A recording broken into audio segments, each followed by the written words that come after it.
Spotlight on content creators, some party games now that we're all starting to get over the social distancing and getting back together with all of our friends, a couple upstarting Kickstarters, some comments on Kickstarter, and even an RPG Tavern. Yep, it must be the first Monday show for June of 2021.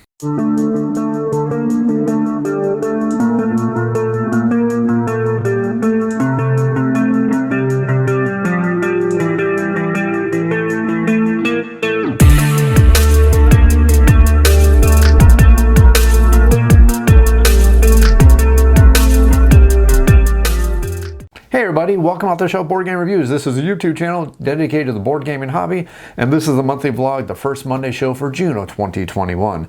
Now the first Monday show is a chance for me to talk about various different content creators, talk about some upcoming projects, maybe some board games, some various different topics, and then finally to close out with a little bit of RPG content. Now the first Monday show is a vlog that comes out every single month on the first Monday, generally sometimes a little bit late, but I try to do my best to make sure I post on the first Monday of every single month. And if you enjoy the content and if you enjoy this video series, make sure you click that like button and click that subscribe button. Before we go into that though, let's go and start with the very top of the thing and starting to cover some content creators. And this month we're going to look at two content creators. Now I've had somebody ask me, why do I do this every single month? Why do I do a focus on different content creators out there on YouTube? Well, the biggest reason why I like to do these content creator focuses is because there are so many fantastic content creators out there on YouTube who bring out some wonderful content all dedicated to the board gaming hobby. And in my opinion, I don't think they get enough recognition for all the hard work and the great detail they're doing to keep their channel going, keeping great content out there. So my basic hope with this section of my monthly vlog is to give a spotlight to various different YouTube content creators who are doing a fantastic job bringing out some wonderful content. So the first one we're going to look at this month is going to be Guerilla Miniatures Games. Now Ash with Guerilla Miniatures Games has been doing this for a long time. And I wanted to mention this one because generally I like to focus on board game centered media content creators, but this is more of a miniatures media content creator. And I don't talk about them too often. I want to take a chance to do so because it's also part of the hobby that I really do enjoy quite a bit. Now Ash basically puts out content every single day, and he basically does this at a very high professional level. Every one of his videos starts with some very good introduction, and he does a lot of gameplays, lots of overviews, and even does some competitive gaming where he'll play with another player across the table, and they will go through and do a full gameplay of various different games. He covers everything from very well-known stuff such as the Games Workshop products to stuff that isn't as well-known and stuff that also deserves some really good attention. Things such as Frostgrave, other games out there, lots of great miniatures games, whether it's two-player miniature games, war games, and all those kind of games that go along those lines. Now he does a great job covering this. He does some great sound quality, some great editing, and his camera angles are fantastic. Now generally speaking, when it comes to YouTube content, I always hate quick cuts because I think quick cuts are kind of lazy, and it basically shows that, I know I'm probably get lambasted for saying this, but I think when you do a whole bunch of quick cuts, it makes you look lazy because you're not taking the time to plan out your video content, making a good overline or whatever you do, or you're just cutting out things that I don't think looks very professional. Basically, in my mind, a quick cut is a way for you to cut out areas that you probably should have planned better to begin with, and I think it's not that great. Now Ash, when he does his quick cuts, he does not do quick cuts, the kind of quick cuts that I actually really do not like. He basically goes through and edits his video very professionally, taking out the boring, the downtime, the parts where players are maybe talking back and forth, trying to figure out what they're doing, and he just shows you the pure gameplay for the game. And I think it's absolutely fantastic. It's absolutely wonderful.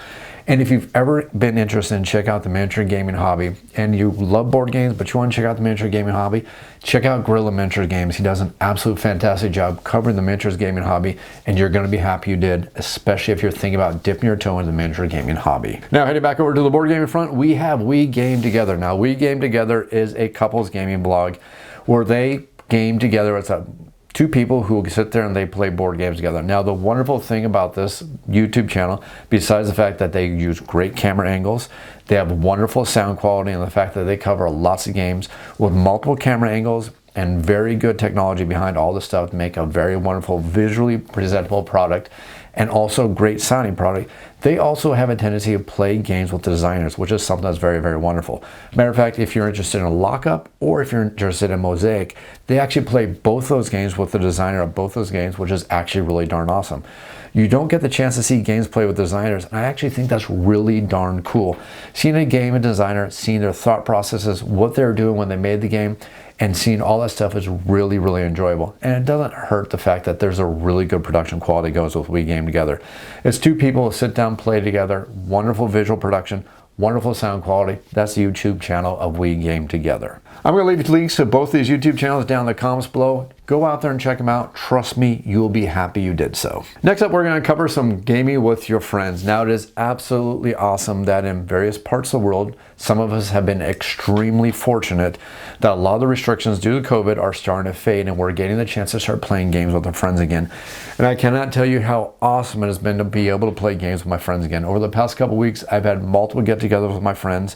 We've been playing some amazing, fantastic games, getting back together, and it's been absolutely wonderful to play games with our friends across the table. Yes, we're all using technology in various different ways to try to fake the gaming table, but I just cannot tell you how wonderful it's been to play games with my friends again. Sitting down and just enjoying all these great games. Like just the other day, we sat down and had a big, long gaming day, which was the entire game. It was awesome. We played a Lockup, which was very, very awesome. We got to play Azul. We got to play Wasteland Express Delivery Servers. We got to play Core Worlds with the first expansion, and which is really, really awesome because that got me so darn excited for the future expansion that is coming out from Core Worlds probably later this year, maybe early next year, because it's a little bit delayed. I shouldn't say delayed because it's not really technically delayed yet. It's going to take longer because it was a 2-game Kickstarter. We were able to back the Kickstarter for the final, I think it's the final expansion for Core Worlds, plus a brand new worker placement game that was in the Core Worlds universe. So since both of them are going to ship together, so you're basically waiting. I'm pretty sure all the cards have been already done, so that probably expansion is probably already done, but we're now waiting for the Core Worlds worker placement game to be finished production and everything like that. So probably won't be seeing that probably till end of this year, maybe early next year, but I am so darn excited for that because Core Worlds is an absolutely fantastic deck building game. It's really interesting when you play deck building games. A lot of deck building games always feel very mechanical. Well, I kind of call it the Dominion effect. A lot of games that are deck building games are, well, they're inspired by Dominion. Dominion was a great game. Don't get me wrong when I'm going to say what I'm about to say here. Dominion is a fantastic game. I'm never going to say it's not a great game. But it is dry as sand, which means you don't really get any feel from the game. It's basically like playing a game of poker or playing any game with just cards, which is funny because it's a card game. Yeah, go ahead and laugh at me. But it's really interesting that some deck building games throw a lot of theme in there. Some of them do an okay job of throwing the theme where they're kind of like, yeah, there's a little bit of theme here. The great thing about Core Worlds, though, is I've never felt the theme was pasted on. Every time I play the game of Core Worlds, I feel like I am a civilization, a space foreign empire, and I'm slowly working from the outer rim with the barbaric worlds, the worlds that don't have a lot of protection, a lot of army or anything like that. The weaker worlds, I'm slowly conquering these worlds as I move closer and closer, moving into the Core Worlds. Yeah, I know it's the name of the game, but hey, it fits here. Moving into the Core Worlds, which are the advanced worlds, the worlds in the center of the galaxy, the more powerful worlds, the more protected worlds. And as I'm playing this game with my friends, I feel I am playing I want to play a war game. It's not really a war game, but I feel like I'm building up an empire and I'm conquering all these planets, and it's just wonderful the way the mechanics of this game work. Now, there's some extra steps in this game because in a lot of deck building games, you're basically going to take a card from your hand, you're going to play it down on the table, and you're going to buy a resource. Well, this game is a little bit different because you're actually going to be putting cards in your tableau, which is your war zone. And then once you have cards in your war zone, then and only then can they go out there and conquer the core worlds. So while it adds an extra step, which makes it feel like an extra step, which adds extra strategy to the game, it actually really adds to the theme of the game. Because I can sit there across the table and look at my opponents and say, I see that they got this big old space fleet going on over here, but they don't have a lot of grunts or anything like that. So I can see this planet right over here. It takes a lot of grunts to build up. So if I can get a whole bunch of grunts out really, really quick, there's a good chance I'm going to be able to get that planet. So there's a whole bunch of rich strategy that goes in the game, and it's a game that I really enjoy fantastically. The really cool thing about all this game playing, getting back together with my friends, is the concept now we can start playing some party games. Now, my friends and I, we love party games. And the reason why we enjoy party games is because my wife is not a big gamer, but she enjoys the social interaction of playing with all of us and enjoying games. My wife pretty much only enjoys two real board games, and that's basically Azul, and there's one other game, which is Scrabble, which is two games that she enjoys immensely. Matter of fact, Azul is one game that I can say, hey honey, you want to play Azul? and she'll just drop whatever she's doing. She'll like, yes, let's play Azul, because she loves it so much. She enjoys the tactile with the big chips or the chits that you can play on the table. She enjoys the strategy and the tactics. It's a game she loves quite a bit, which is something I'm very, very happy about. But we don't get to play other board games with her, and I love my wife dearly, and I like her to join us, enjoy the board games with us. So that's why it's also awesome to play party style games, because that is something she definitely loves to do. We'll get all of our friends together. We'll have like basically called a party night, which we usually start with a whole bunch of fun party games, and then we end the night with a rock band, because hey, that's just what we like to do. So since we're getting the chance to play some party games, I want to talk about some really cool party games that you may be able to enjoy, or you may want to look into, because these are fun party games now that we can start being socially fun with all of our friends again. First one up on the list is going to be the game of Werewords. Now Werewords, if you're not familiar with it, it's basically an advanced version of 20 questions with Ted Alspach's werewolf spin thrown into the game. Now Ted Alspach, if you're not familiar with him, he's a great designer who's designed all the werewolf style games. Well, not the original Mafia, but he's modified the original Mafia style game to create more advanced versions of werewolf. You have One Night Ultimate Werewolf, you have the other games in the series. Well, that's not all he's known for, but those are one of the great series of party games that he's made. In the game of Werewords though, you're going to play this game with an app. And if you're a person who doesn't like to play games with an app, Werewords is fairly similar to Insider, which is a game that's very similar to it. So if you want to play a game like this without an app, look into Insider, but we're okay playing games with an app, so we're going to talk about Werewords. But the basic idea of the game is it's got Ted Alspach's little bit of a spin on it, because there's going to be 3 roles in the game. One person is the werewolf, one person is the mayor, and the rest of the players can be the villager. So the basic idea of the game is the players are playing 20 questions. And if you are the mayor, you know what the word is. Also, if you're the werewolf, you know what the word is. And finally, one final role that I forgot to mention is going to be the role of the seer. If you're the seer, guess what? You also know what the word is. Here's the trick of the game though.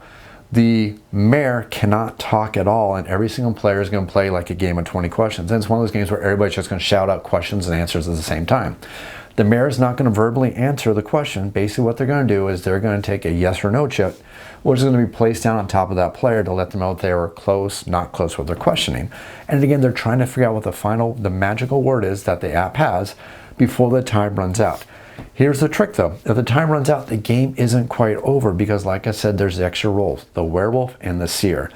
So if the werewolf can finally manage to make it to the end of the game and nobody knows who the werewolf is, they can possibly win the game, except for the fact that there's a seer, because if the werewolf can pick out the seer, well, there's a whole bunch of complex interactions, not really complex, but there's different ways this is all going to work together. So the really cool thing about Werewords is you've taken the classic boring 20 questions game, and just by throwing a couple extra rolls and some extra things and a little bit of, well, not a little bit, but a lot of awesome verbal talk after the timers run down, the players are trying to figure out what the magic word is, it creates a really cool game. It's a unique spin on 20 questions with Ted Alspach's magical ingredients to create an awesome game, Werewords, a heck of a lot of fun for party gaming. Next up is the game of Socially Twisted. Now for players who like a more interactive, and I should say not really interactive because that's not the right word, but for players who are much more outgoing, Socially Twisted is a really fantastic game. Now if you take the classic game of Snake Oil Salesman, which is a game where you're trying to basically sell a product to other players, it's a game where you have to do lots of talking and put a whole bunch of words together. Then you have the basic idea of the game of this Socially Twisted game. And the fun thing about the Socially Twisted game is at the start of the game, everybody's going to get a couple hands of 4 cards. The first hand of 4 cards is going to be a situation. The second hand of 4 cards is going to be a whole bunch of words. And then the one is finally going to be a yellow card. Now every single player needs to take the situation card and the word card with a whole bunch of the words on it, and then you got to create a story using the situation and all the word cards, and of course all the players are going to vote and give their yellow card to the person who has the best story. So this is another one of those great games that are great for parties that keeps everybody talking and everybody interacting. But the really, really cool thing about this as a party game is this is a game that's a lot better for people who are very outgoing. Now, games such as Cards Against Humanity, which is a party game that people still play a lot, it's a very popular game. The thing about Cards Against Humanity, it's such an easy game to play. You don't really have to be interactive to play that game. Basically on your turn, doesn't matter if you're shy or introvert, outrovert, doesn't really matter. You can usually take a card from your hand and just slap it down. And it doesn't allow you to really interact with the other people, which is not what you want at a party game. Sure, everybody's going to laugh at the twisted phrases and the situation that comes from Cards Against Humanity, but it really never gives you the opportunity to feel like you are interacting with the other people. So the cool thing about Socially Twisted is you're forced to create this really cool story. And the more twisted, the more funny, and the more interactive the story is, the better everybody else around the table is going to like the story and pick that story as a winner.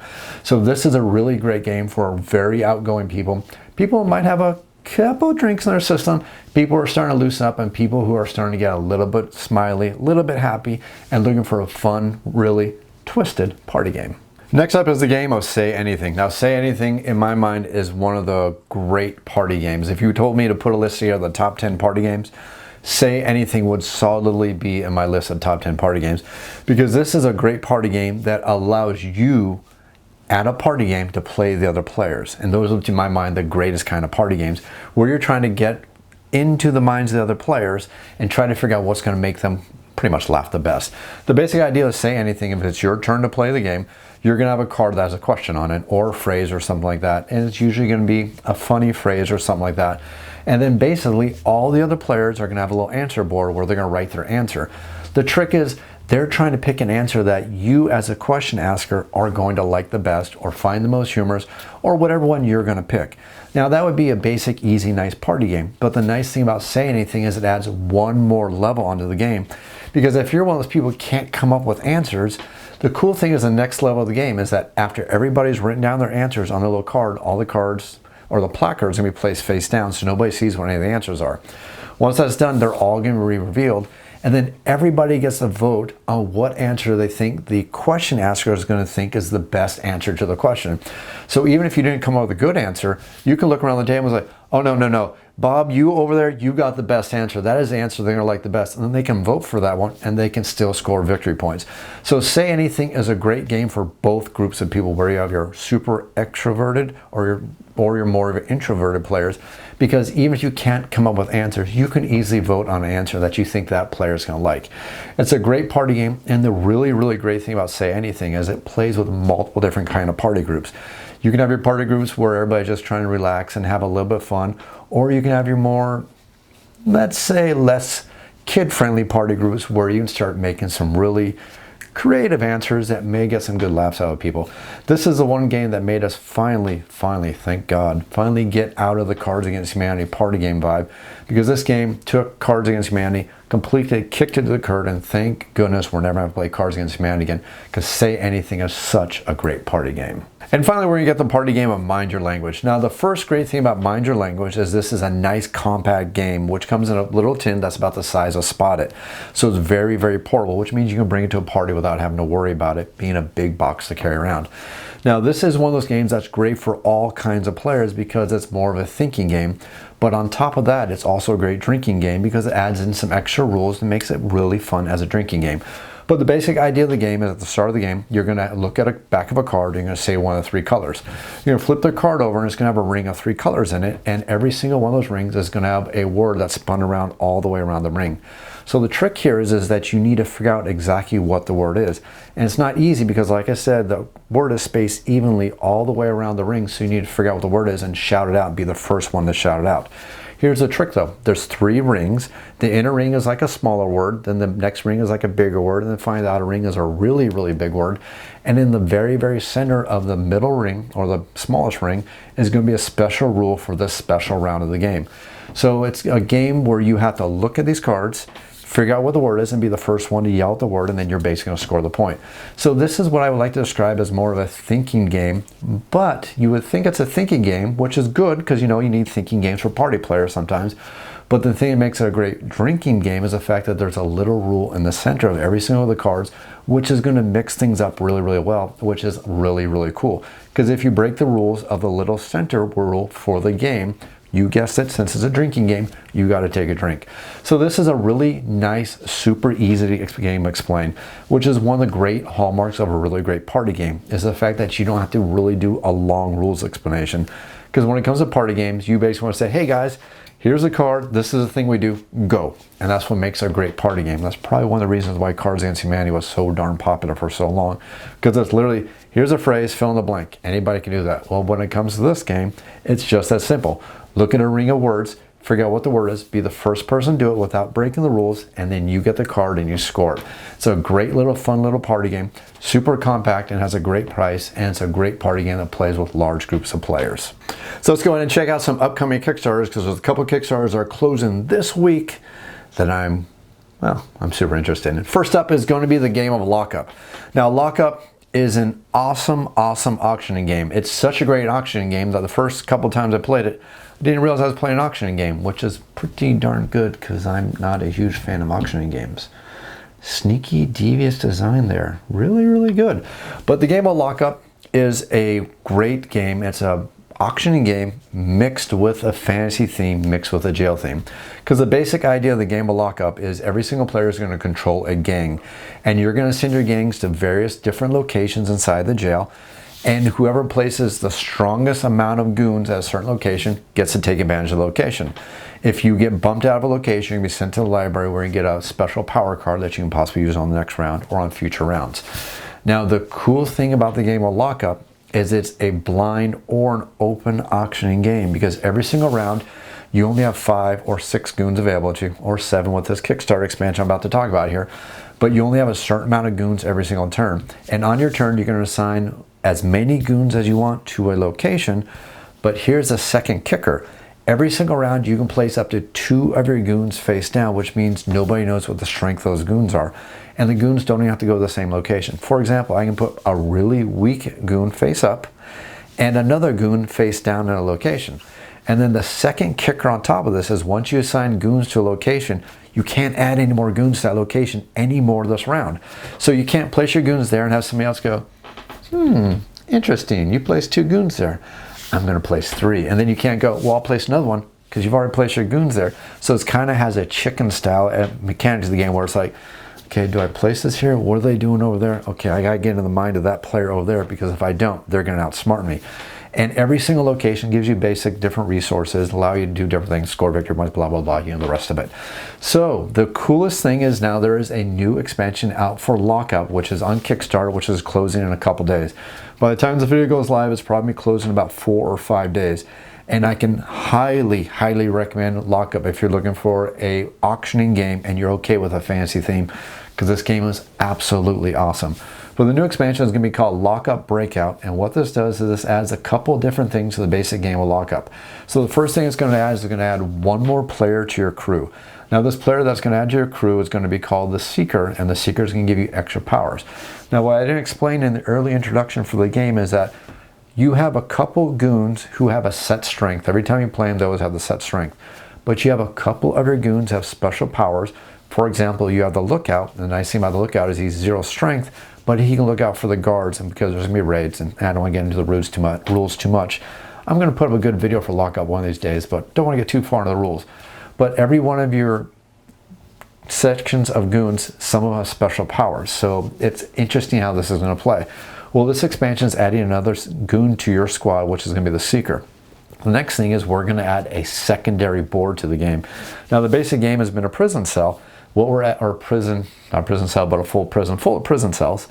But this is going to be added what's called the catacombs, which is going to be another layer of locations for you to go ahead and send out your workers all the way to. And then finally, we're going to get more legend cards, which are going to add to the variety and the replay of the game. We're going to get new end game victory conditions, which is something I didn't mention. The really cool thing about Lockup is every time you play the game, the victory conditions are going to change, because you're going to choose a handful of 3 different sets of end game victory conditions, and you're racing to get those end game victory conditions, because one of the victory conditions is the first person to get that during the game gets those victory points. You have another end game victory condition that the person who is first to get it claims it, but if somebody tops you, they're going to steal that card from you. And then finally, there's an end game victory condition that just basically everybody gets a score based on how well they do. Well, every time you play the game, you're going to pick a random 1, 2, 3 different set of those cards, which changes up the variety in the replay and adds so much to replay of the game. Well, this is adding more gold cards to the game, so that's going to add even more. It's going to add more goons to the game, which is going to give you extra sets of, basically the goons are set collection cards for victory points, which is really cool. You're getting more item cards added to the game. You're getting more tome cards. Now the tome cards are really cool because they're basically, Okay, in this game, if you go to a location, somebody outbids you, you're going to lose access to that location, but you're going to be sent to the library. Well, when you go to the library, if you have the most of your guys who got pushed out and sent to the library, you're going to get a tomb card, or a tome card, I should say, if I learn how to pronounce correctly. It's going to be a tome card. This tome card has very special powers, and you can use these special powers anytime you want during the game. So it's kind of a balancing factor, which allows you to keep playing the game so somebody doesn't get completely shut out, which is really, really cool. Something I really enjoy about this game, but this expansion is adding more of those tome cards. Next up, the expansion is also adding in some more trade cards. Now, there's two really cool things about this game. For the players who don't like asymmetric abilities, every single player can play their goon squad, just everybody has the same powers, same strength, and same abilities. Well, if you want more variety, since this is a fantasy game where it's the insect men versus the hobgoblins versus the goblins versus the kobolds versus all these different fantasy races, your squad of goons is all based on one fantasy race, but you can get trait cards which are going to make the game more asymptomatic. Hard word today. Oh my gosh, is that a hard word today? More asymmetric, which means that all the different factions are going to play slightly differently, which again adds the replay of the game. And on top of that, there's also trait cards, which mix with your race's power to add even more variety to the game. So there's so much wonderful replay, so much wonderful things built in this game, and it's just a fantastic auction game. And like I said, I don't like auction games at all, but this is the first auction game that not only do I like, I loved it. I enjoyed this game so much. Matter of fact, I just got to play it last week with my friends. We had an absolute blast. Even though Scott totally trounced me, he almost doubled my score. Scott, coming for you next time. Now, Lockup is a game that does play for 1 to 5 players, and it does mean it does have a solo mode, but one of the only minor negatives I ever had against Lockup is if you play this game a lot, like I have, it does come with your goons or basic cardboard tokens. Now, the cardboard tokens are slowly going to start getting wear and tear and damage, which means if you're one of those people, or you have one of those people at your table who's willing to look for little nicks and dings and dents in your cardboard goon token, they might be able to figure out what goon you played down the table. So this is the final thing that this expansion adds, which I am so super excited about. Acrylic tokens for every single goon in the game. So your entire goon squad is going to have acrylic tokens, which are durable, going to last a long time, and here's the best part about all this. This entire expansion with the acrylic tokens and everything I've already mentioned, all this extra expansion stuff, new board, new abilities, new cards, and all this wonderful stuff, under $30. That's absolutely awesome for an already great game. I am 100% backing this game. Super happy to back this one because it's a great game, getting a great expansion. Just the acrylic tokens. I was literally sold on the acrylic tokens, but adding in all the extra great gameplay, yep, I am all in on this one. Next up on the Kickstarter front is, well, if you've been living anywhere except under a rock lately, you have definitely heard of the board game for The Witcher. Now, The Witcher adventure game, The Old World, is a game based on the Witcher universe. Now, if you're not familiar with the Witcher universe, I'm going to give you a quick 10-second version of it. It's a fantasy world that is slightly lower magic for the humans, but the evil, horrible monsters of the world are definitely high magic. So you have humans who have very little magic, unless you're sorceresses, who have a good amount of magic. Well, don't want to get, again, this is probably a 10-second version, but it's a darker, more grittier world. It has a very Euro feel to it where the humans are fighting off these horrible hordes of evil monsters, which are slowly encroaching on man's world. And man is just doing their best to fight back these horrible evil monsters. And the people who do this are the Witchers, which are people who use potions and various bits of sorcery to make themselves strong enough to handle these horrible creatures such as the Great Hunt, werewolves, hags, sea hags, ghouls, vampires, all these different horrible nightmares and all these things that go bump in the night. But the Witchers are out there hunting them, and basically they're people for hire being hunted or being hired by the citizens to protect them from the evils of this world. Now, the first thing that got my attention about the Witcher board game is the fact that this is an adventure game for 1 to 5 players. We do not get a lot of adventure games that allow you to play more than 4 players. And one of the biggest reasons why, well, we all know it, is because adventure games have a tendency to take a long time to play. So I understand why a lot of adventure games don't play to 5, but unfortunately my play group, or I shouldn't say unfortunately, fortunately my play group goes up to 5, and I'm not going to tell one of my friends, nah, you can't come over this weekend because we're going to play this 4-player game or this 4-player game or that 4-player game. Nope, I love 5-player games because it allows me to bring all my friends over, which is something I love to do. So this game allows you to play an adventure game from 1, solo, always a good thing, all the way up to 5, which is also a great thing. Now, one of the negative things about adventure games is, yes, they tend to play long. On top of that, it's also the fact that on your turn, there's not much you can do on an adventure game because you're basically waiting for your turn to come back around.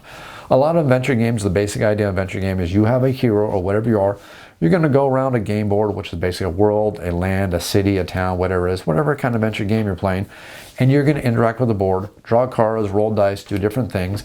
But if it's not your turn, there's really not much you get to do, which makes adventure games feel like they can drag on a little bit. So it's really nice that The Witcher has tried to include things that kind of help minimize this, and I definitely want to give props to the people who designed the game. Some really good thumbs up for this because they've included some things that kind of help minimize this. One of the things that helps minimize this is, we've seen this in a lot of adventure games, is if it's not your turn, if you're the active player, somebody else is going to read the adventure card, and these adventure cards have decisions on them. So one player is going to read some text and look at you and say, make a choice. Okay, that's your choice. This is the section of the adventure card I'm going to continue reading. So it's kind of nice. The next thing is, and the thing that I actually think is really clever, is the fact that the other player at the table, one of the other players, is going to control the bad guys when you're attacking the bad guys. Now, I haven't covered this yet, but this is an adventure game that is not your traditional dice rolling game. Yes, there's dice, but it's not for what you think it is. This is a deck building game, which is something that is really intriguing me, something I'm really, really excited about. Because in this game, you're going to build your deck up, and your deck is what you're going to use to go out there and fight the monsters in the world. But you can also fight the other players. Now, that is something that some players may like. It's something that some other players may not like.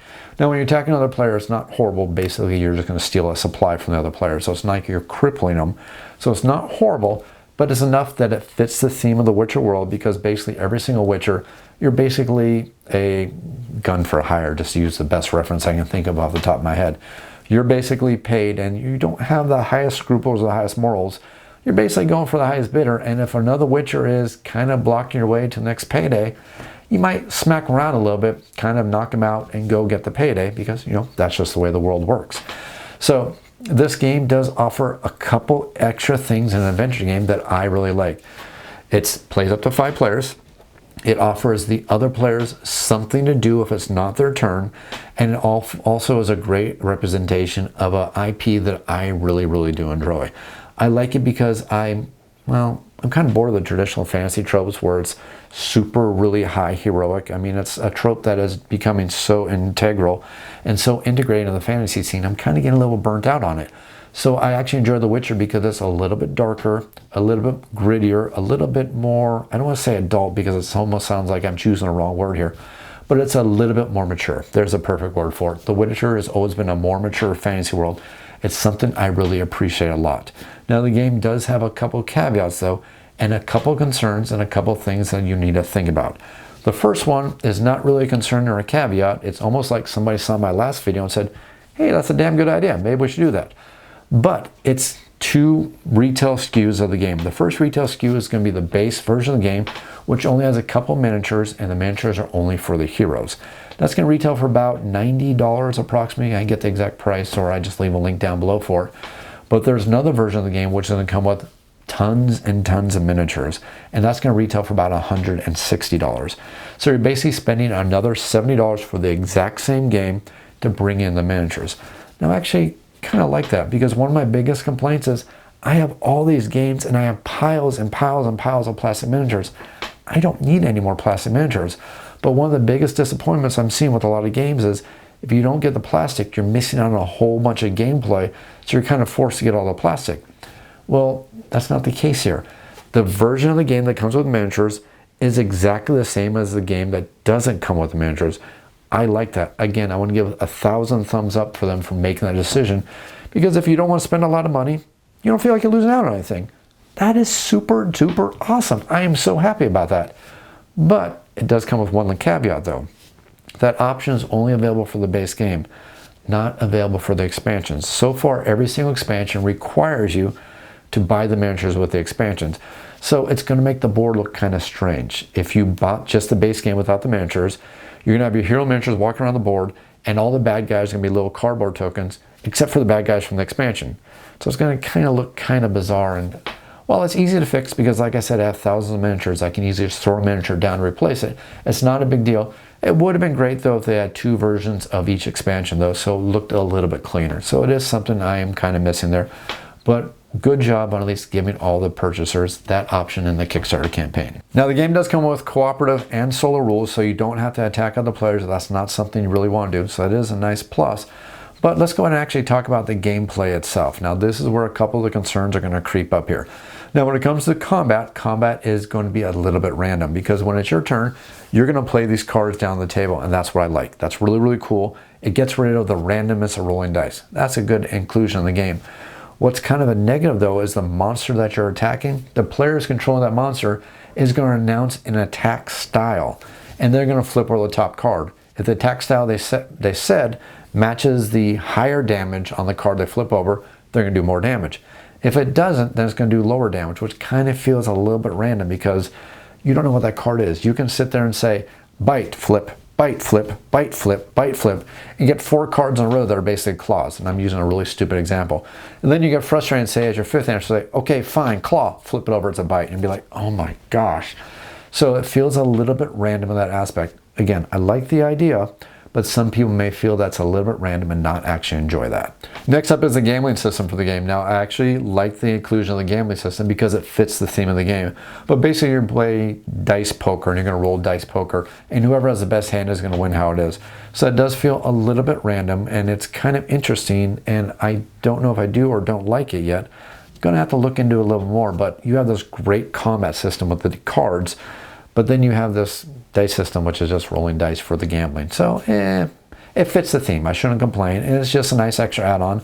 So some players may like or may not like that. That may be up to yourself. It's going to depend on how you feel about that kind of stuff. The next concern that some people may have is the fact that the producers of this game are not native English speakers. Now, this for me is not actually a concern that I actually have at all, because I watched multiple videos from the publishers, or I should say the designer of the game. Watched multiple of his videos right now, and I've actually paid very close attention, because this is something that's really important to me. Because sometimes you get a really good game, and I'm not going to mention any publishers, but they don't really do a good job of writing rule books, and a lot of times you're going to get cards which have some strange text. Just doesn't make sense because it's not translated very well. So I've been paying really close attention to the publisher designer of this game, and he actually does seem like he has a really good command of the English language.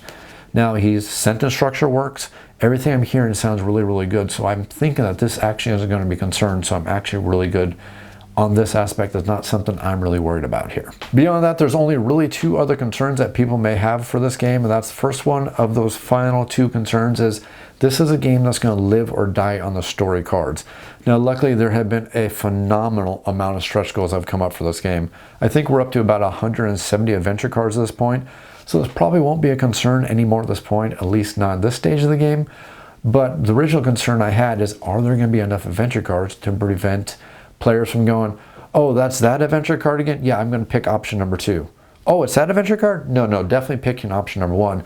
Because some of these adventure cards kind of have foregone conclusions where it's like, A is going to lead you to get a gold, 2 is going to lead you to take a point of damage, and you really don't have any control over what's going to happen. So since those kind of cards exist in the game, it's a good thing that there's a lot of these adventure cards to prevent players from gaming the system like that. Now, it doesn't mean it's not going to happen, and it's good that there's a lot of adventure cards to help minimize that, but that may be a concern for some players. I would love to see more adventure cards that say something like, you're attacked by a beast. If you have ABC card in your hand, you fend it off. If you have DEF card, you take a point of damage. And if you don't have any special cards, then you're going to take 2 points of damage. Something that's going to give the players a little bit more agency in those cards. And those are the kind of cards that I hope we see a lot more of, and a lot less of the cards of door A is a gold, door 2 is a point of damage, and you're pretty much done. Let's hope those cards get minimized. And then the final concern for some players, and this isn't really going to be a concern for me because at least not with my play group, is this game does have take that mechanics. Now, I know some of you don't like take that mechanics, and if you don't, you can play the more co-op version of the game, which is good. They're giving you options, but just understand there are some take that mechanics. Now, they don't seem too brutal. Most of the time, basically what you're going to do is you're going to attack another Witcher, steal a resource or 2 from them, and it's not going to hamper them or it's not going to cripple them too badly. But again, some people just don't like having the resources taken from them. It frustrates them, and it really removes their enjoyment from the game. So that's something you may want to consider. Luckily, there are co-op rules to maybe get past that, or maybe you'll sit down with all your friends and say, hey, everybody, I don't like take that mechanics. Let's just not attack everybody or not attack each other. That's definitely a good thing, and it's another thing that you may be wanting to think about before you look into The Witcher. Closing out our Kickstarter roundup today is going to be the game of Mosaic.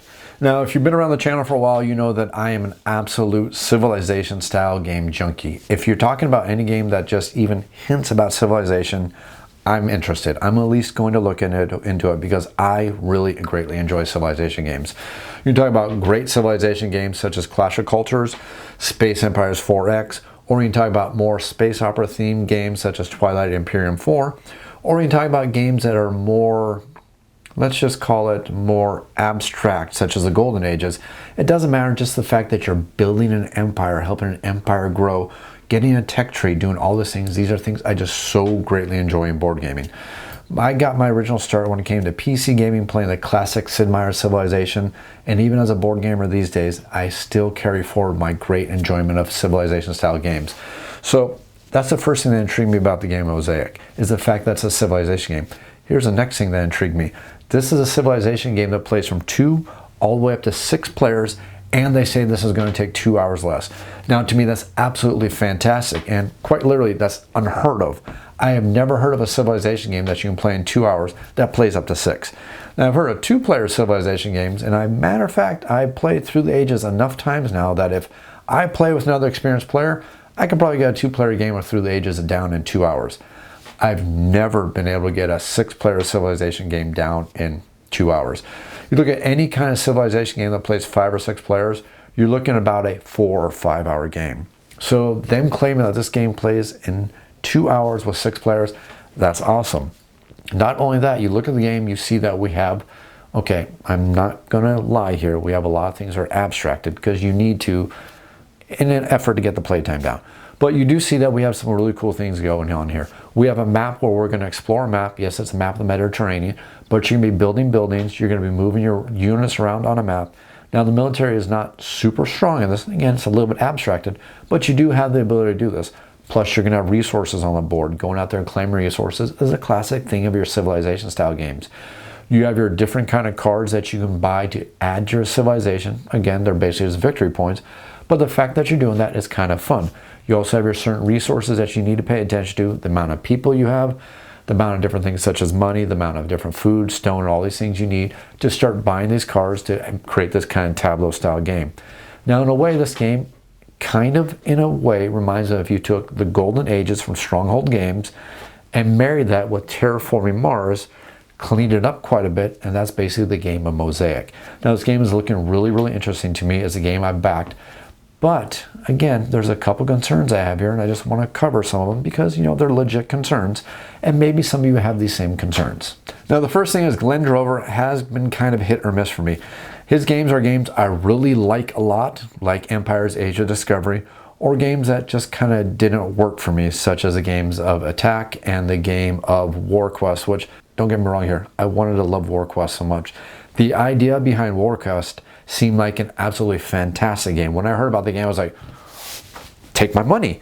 But then the game was kind of a disappointment. So Glenn Drover can be kind of hit or miss for me, which is, you know, not, there's other designers that are like that. I mean, there's some designers I follow where I like every one of their games, but Glenn Drover is a guy who basically, if it's going to be a deep strategy game, I'm probably going to like it, but if it's more of a dice chucker, I'm probably going to walk away from it. So it's kind of nice that Mosaic looks like it's a good strategy game. So I'm actually have some high hopes here that this is going to be a game that I'm going to enjoy quite a bit. Now, Mosaic is trying to be a 2 to 6 player Civilization style game, but it's definitely not going to replace games such as Clash of Culture for me, because Mosaic is abstracting a lot of things in an effort to try to get that playtime down, and I'm okay with that. I mean, I understand that you just need to do it. It's impossible to make a Sid Meier's Civilization style game and play it in 2 hours. You got to start taking stuff out to keep that playtime down. So I understand that you're going to have to do that. And I'm actually okay with the things I've seen that are taken out of the game. Again, they're kind of being abstracted, and so far what I'm seeing actually looks like things I'm A-okay with. Now, there's been some concerns brought up, though, with the actual price of the game itself now. And this is something that I actually read a lot on and actually made me do my own investigating, because I was like, well, yeah, the price does seem kind of high. It's a $150 game if you want to get all the bling. And I know I just talked about The Witcher a few minutes ago saying, hey, I'm okay without all the bling, but I'm okay with all the bling in The Witcher because I got thousands of miniatures. If I need like a tree dude, yeah, I got a tree dude. I don't need the Witcher box game to give me a tree dude. I got hundreds of them. But in a game of Mosaic, I don't have these buildings. I don't have the little little soldier units. I don't have all these things, so I really do want those things because they're going to match the theme of the game. But it's a $150 game, which had me kind of pondering. I'm like going, is this worth $150? Is the game overpriced? And then, of course, Mosaic kind of had the thing where they broke the curtain, you know, pay no attention to the man behind the curtain here, ignore the smoke and mirrors that Kickstarter has always been. But the truth kind of got revealed that, you know, retail price. I'm going to talk about retail price in just a minute because it's one of the big things that made me put together this video. One of the big things I want to talk about in the video today in this monthly vlog is pricing, how Kickstarter has kind of pulled back the curtain on MSRP and stuff like that. I'm going to get into that in just a second here. But what it made me do is when I saw the concerns is I actually sat down and did a price by price comparison between this game and Clash of Cultures. Why did I do that? Well, the reason why I did that is because Clash of Cultures is coming out this summer, supposedly, and it's been pushed back a couple of times. Come on, WizKids, summertime, get the game here. But it's been pushed back to summertime, but it's showing it's going to be $150. Mosaic's also $150. So it's literally made me sit down and compare these games right neck and neck and see exactly what we're getting and seeing, are we getting a retail value here? And after I took things side by side, we might be getting a decent price here. Not great, but a decent price. For $150, you're getting 90 metal coins, you're getting 150 custom wooden components, 9 wonders, 342 plastic miniatures, various sculpts, over 300 plastic minis, 7 wonders, and 150 cards for $150. And I'm taking this directly from the Kickstarter page. Besides the game board and the player boards and everything like that, you have 9 leader cards, you have 97 tech cards, 37 build cards, 20 population cards, 20 tax and tariff cards. You have 150 buildings that are in 25 of each of the 6 player different colors. You have 132 units, including siege engines, cavalry, and infantry. You have miniatures for the wonders, which is going to be 9 wonders miniatures, including the Hanging Gardens, Great Library, and all those things like that. You have first player marker. You have acquisition tiles. You have Golden Age tiles, so tiles are going to be thick cardboard, again, not typical cards, but actually thick cardboard here. You have government tiles, so again, more tiles, not just paper stock. You have trade good tiles. You have a whole bunch of goods, which are, I think this may be a Kickstarter exclusive. Don't quote me on this one, but I think, no, it's not a Kickstarter exclusive. It's in the upgrade for the $150 only. So for the $150 version, you're going to get wooden components for every single one of the components, which includes the wood, the scrolls, the books, the wheat, the fish, and everything like that. So you're going to get a whole bunch of those wooden components and everything like that. So that is a large amount of those. Plus you're getting metal coins. Now, if you just compare these side by side, the price comparison actually makes this Mosaic price not seem that terrible. I mean, yes, we know that when it goes to retail, some shops are probably going to have it on sale for maybe $130 or $140. And that's just the way retail works. And again, I'm going to talk about that in just a couple minutes here, but I don't think $150 from Mosaic for the deluxe edition is actually a bad price. You got the metal coins that Clash of Cultures doesn't have. You have some more plastic. You have actually wooden components which are formed instead of just little cubes, which are cheap and, you know, get a couple handfuls for a dime, so to speak.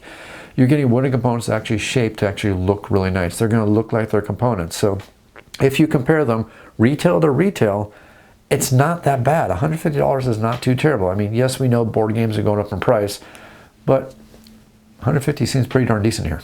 Now, when I originally saw Mosaic for $150, I didn't think the price was too terrible because I saw everything that was going in the box. But then a whole bunch of people, I shouldn't say a whole bunch of people because I'm using a blanket statement, and in life I try to avoid blanket statements, but a select group of people saw that they actually included a Kickstarter pledge for retail backers, and everybody did the quick math and said, wait, all the game stores are spending $75 per copy as long as they buy 6 copies of the game. Why am I spending $150 for the game? And they started complaining that they're spending that much money when the retail stores, again, retail stores are getting a discount on the game. And some people got a little vocal about this and started complaining about this. Well, Kickstarter is a giant game of smoke and mirrors, and unfortunately Kickstarter's kind of pulled back the curtain and revealed how much of a game of smoke and mirrors it truly is. Now, I got to give props to the company that's bringing out Mosaic. They've actually been 100% transparent because I'm going to be honest with you, I worked retail for many, many years. Everything you buy that is a luxury good that is a hobby interest or something like that. I'm not talking about cars or anything like that, or airplanes, or big purchases, or houses, although houses kind of fall into this market too. But basically anything that is a luxury good, when you purchase it in retail, you are generally spending twice what the seller paid for the product. This can go for board games, because usually when a shop gets a game, they're going to spend about 60% of what the MSRP for the game is. If you look at various different things such as electronics, you look at phones, you look at computers, you look at all these things, the company, that storefront that is actually selling you this product, has paid about 60% of what they're selling to you for MSRP. That's just how retail stores work. Don't be surprised about that. Mosaic, the company behind this, did a great job and kind of pulled back the curtain and let you know that this is what's going to happen. Now you can look at other Kickstarters who are not quite as transparent about this, and they'll usually have a section to say, if you're a retail business owner, contact us and just go in on this $10 pledge, because we don't want everybody to know exactly how little we're selling this game to you for, because we want to avoid this heartburn. Well, Mosaic, unfortunately, they revealed the heartburn. They pulled back the mirror, pulled back the curtain from the man behind the curtain. You know, welcome to the wonderful Wizard of Oz here. But they revealed the secret here, and I'm okay with it, because I understand how retail works. Generally speaking, retail is usually twice the amount, unless you work floral. Floral is an even worse horror story. My wife was a floral manager for many, many years. That floral arrangement that you're spending $60 for to have it designed by a designer, it's about $12 worth of product that goes into it. Yes, $12 to $15 worth of product that floral shop paid for. They're selling you $60 to $70. So that just shows you how much of a markup there is on these things. Now the fact remains that Kickstarter just truly is a game of smoke and mirrors. Sometimes I hope you're not paying attention. You can go look at the Robinson Crusoe on GameFound, where the expansion for the game actually costs more in the GameFound campaign than it costs at retail. Not at discounted retailer prices. The exact same expansion was more expensive for the GameFound campaign than it was for me to go down to my local game store and pay for the game at MSRP. On top of that, through GameFound, if I wanted that expansion, I'd also have to pay shipping on top of that. So not only was it a little bit more expensive for the game, it was a lot more because I had to pay shipping, or I can just get in my car, drive down to my local game store, support my local game store, and buy it for a lot less. So again, it's all part of the smoke and mirrors. And again, Kickstarter, even some publishers are kind of hiding the amount of work that they're doing to keep this away from you. You can go ahead and look at the Thunderstone Kickstarter. I'm just going to give you a perfect example of how this works. You can go ahead and look at the Kickstarter for Thunderstone Quest.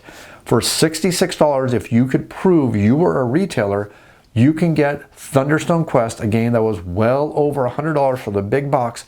For $66, you could get into this special retailer pledge manager, which allows you to buy multiple copies of the game that you can sell at the retail level.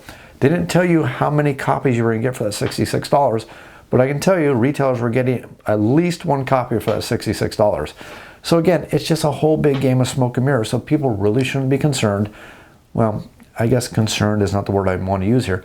People really shouldn't be complaining that a retailer is paying less than you as a person on the secondary market or on the primary market are paying for a game.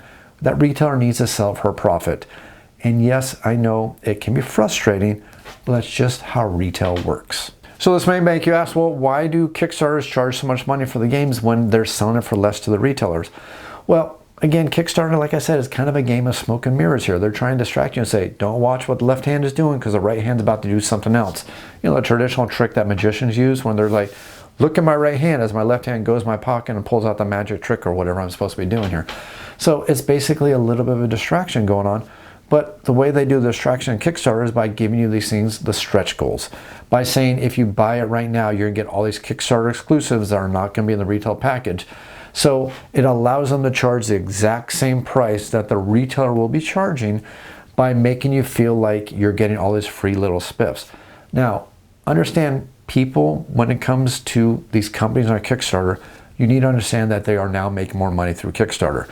If they weren't making more money through Kickstarter, they wouldn't use it. So, I mean, if you want to just have that little argument right now, understand that if Kickstarter was not more profitable than what was going on years before Kickstarter became mainstream, Kickstarter would not have become this mainstream, because businesses are in business to be profitable. You're going to find the avenue that is the most profitable for you. You're not going to find the avenue that's least profitable. That's why Kickstarter is working so great from all these publishers. They can charge a little bit more money, give you a few spiffs to feel like you're getting a special little deal, and still pull a little more profit while giving retailers a chance to also purchase the product for a lower price point and sell it, because it's missing these certain Kickstarter exclusives. So the retailers kind of win, the publishers kind of win, and us as the customers, we feel like we're winning, but in a way we're still paying what we've always been paying in the past. So the final question we have is, well, why don't publishers go 100% to Kickstarter? Well, some publishers are kind of getting close to that, but they're not doing that 100% because Kickstarter is a quick cash infusion. It's not a long-standing profitable thing to do. For example, take the game of Scythe from Stonemaier Games. Stonemaier Games was a quick cash infusion by creating the game of Scythe out on Kickstarter, giving backers a chance to buy this game, and then it became an evergreen title and is evergreen in retailer chains, which means Stonemaier Games is continuing to make profit off the game because it's continuing to sell at retail. So the ultimate objective of a publisher is to make a game that they can get a quick cash infusion from Kickstarter, but make it a game that has a retail tail so it can continue to give them income and profit over the following years and become an evergreen title, so they don't have to keep bringing out Kickstarters every single year just to resell the same product over and over and over again. They would rather create a game, get that quick cash infusion through Kickstarter, create a game that has a retail presence that keeps selling over the years, and then move on to the next game while that game continues to sell in retail, which allows them to be a stable company that can stay in business and keep going. And that's why Kickstarter and the retail business kind of worked so well together, especially for companies who know how to make it work so well together. So I didn't want to break this a whole long tirade about Kickstarter. Let's go ahead and wrap up this whole section of board games. Let's go ahead and hit the RPG Tavern. This month in the RPG Tavern, we're going to talk about Van Richten's Guide to Ravenloft, and we're also going to talk about the Sandy Peterson's Cthulhu Mythos Bestiary book number 1. Now for me, I am a huge fan of horror when it comes to RPGs. One of the negatives I have with Dungeons & Dragons itself is that it is a very heroic system. What I mean by heroic system is the players playing their characters are much larger than life. There's very little fear of death, and it's usually a very over-the-top kind of game system where the players are going to overcome obstacles. The heroes are generally going to win, and the bad guys are very rarely going to win, and the heroes are going to persevere and continue on. It feels very heroic. So I enjoy horror when it comes to my RPGs, because horror in RPGs kind of takes away these typical tropes of heroic RPGs by letting death be a little bit more present, by letting horror be a little more present, by making the players feel like their decisions really matter, because their decisions can cause negative things that can happen to them in the future. And that's something I really enjoy when it comes to horror playing. So I am very happy that Van Richten's Guide to Ravenloft is now available for the 5th edition of Dungeons & Dragons.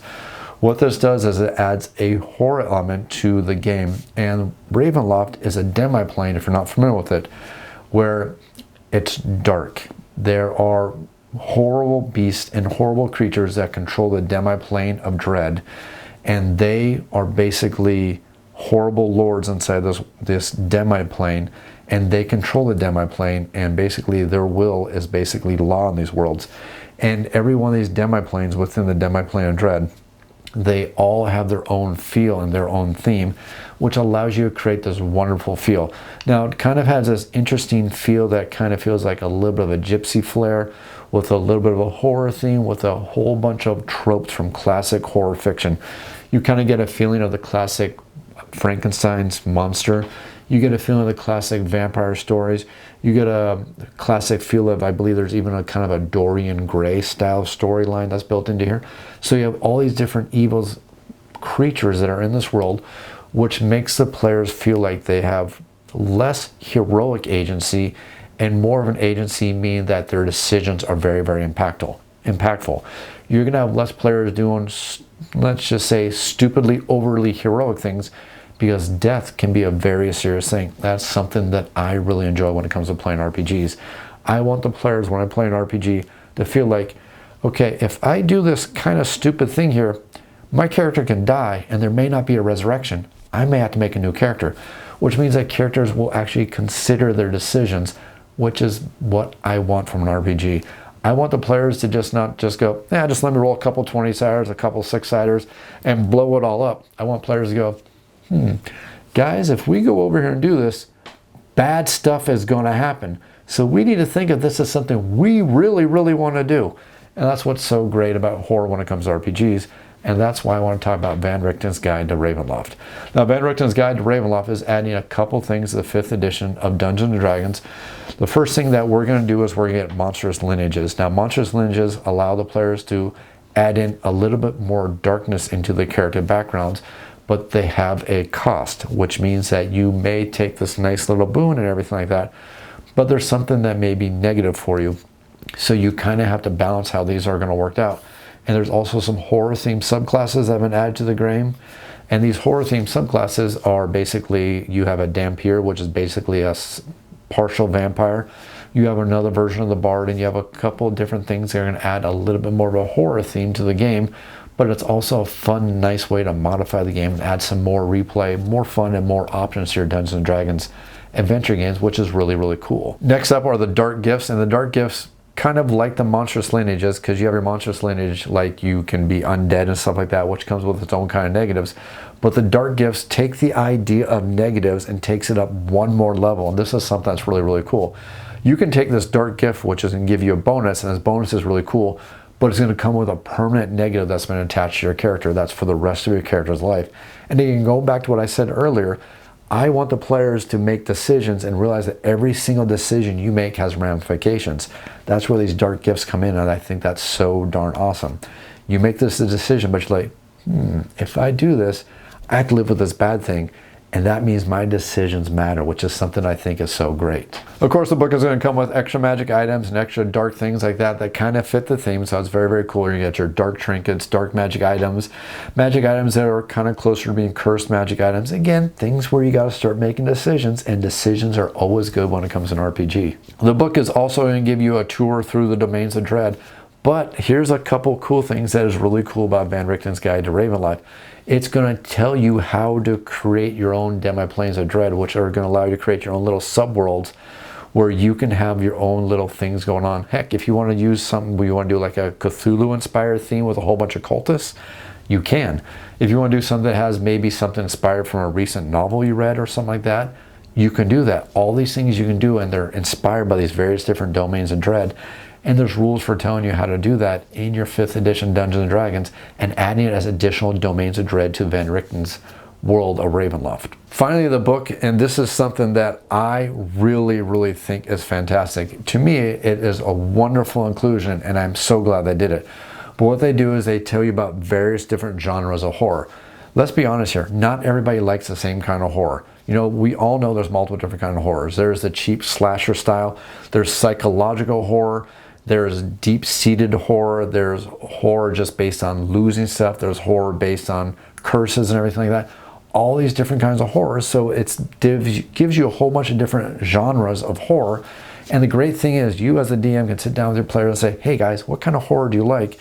Let's cater this game. But it gives you a whole bunch of tables, and every one of these tables is going to allow you to build up this horror that the players want to play. That's awesome. These are all the different things that are covering the horror. You have folk horror, you have cosmic terrors, you have body horror, you have dark fantasy, you have all these different things and all these different things and these wonderful, really cool tables that are going to allow you as a DM to kind of create these adventures, create these worlds, but create this horror style that fits that specific theme that's going to keep your players engaged. And finally, wrapping everything up is going to be a new horror bestiary of new horrific horrors, taking the standard horrors that the players have seen thousands and thousands and thousands of times and putting a little bit of a twist on them to make them much more deadly for the players, because the players are going to think they know what they're dealing with, but they're going to realize that things just got a lot more dark for our heroes. A new twist on zombies, new twist on undead, new twist on lycanthropes, making all these typical horror tropes feel really cool, very awesome, and new and unique, and kind of making them a lot more interesting for the players and for the DM. It's not going to be a typical trope of, hey everybody, it's a zombie, let's just go hack it down. No, because now we get zombie hordes. Now we get classic Romero style zombies. Now instead of your classic typical werewolf who just kind of goes bump in the night, Now you have really horrible, evil, dark werewolves who are actually a terror for the party.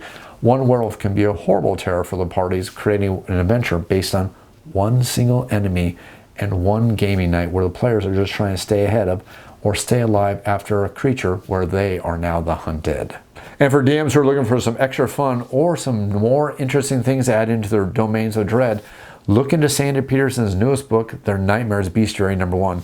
Now the Nightmares Bestiary, the really cool thing about this is it adds a whole bunch of nightmare themed creatures that you can add into any base game, but I think they're going to marry fantastically to anybody who wants to create a new denizen domain of dread in Ravenloft or anything like that, because these are some really strongly mythos and non-mythos inspired creatures which are just going to work perfectly.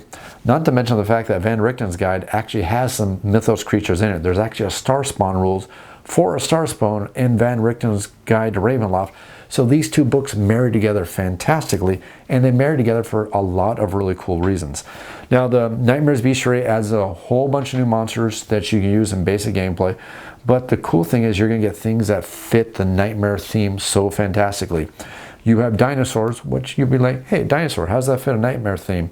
Well, you get undead dinosaurs. How about imagine this, you have a horde of zombies that are coming after the players, and out of the tower comes this giant undead dinosaur, which is going to come with all the other zombies that come after the players. Again, that's really, really cool. On top of that, you have some twisted things that may fit with like a Yuan-Ti style. There's a humanoid hybrid who's half human, half snake, and these things can work if you want to make a nice Yuan-Ti style base campaign. It can actually even be a higher level enemy, or maybe it can be a leader enemy in there or something like that. On top of that, if you're looking for a nice Frankenstein theme or something along those lines, you can look towards the Cho-Cho Golem, which is basically a Frankenstein monster pieced together, but instead of the classic Frankenstein is put together from humans, the Cho-Cho's Golem is put together by various different creatures, different abilities, creating this wonderful horror-inspired creature. So the Nightmares Bestiary is going to add a whole bunch of extra bestiary creatures to your typical standard D&D games, but I think it's going to marry fantastically to Van Richten's Guide to Ravenloft. These two books are going to be wonderful together to add a lot of gameplay, a lot of variety, and a lot of interesting stuff to your Dungeons & Dragons 5th edition gameplay. And that's going to wrap everything up for the first Monday show for June 2021. If you have any comments or questions, make sure you leave them down in the YouTube comments down below. I'll be sure to get to them as quickly as I can. You can also feel free to email me off the shelf board game reviews. That's otsbgr@gmail.com. Be sure to get your email as quickly as I can. If you enjoyed this video, if you enjoyed the content, think about the supporting the channel over on Patreon. Just one simple dollar in the tip jar can help me cover my costs, help keep content coming out for you, and help keep this channel growing strong. If you enjoyed this video, if you enjoyed this video series, click that like button, click that subscribe button. Your subscriptions do matter, and as always, thanks for watching.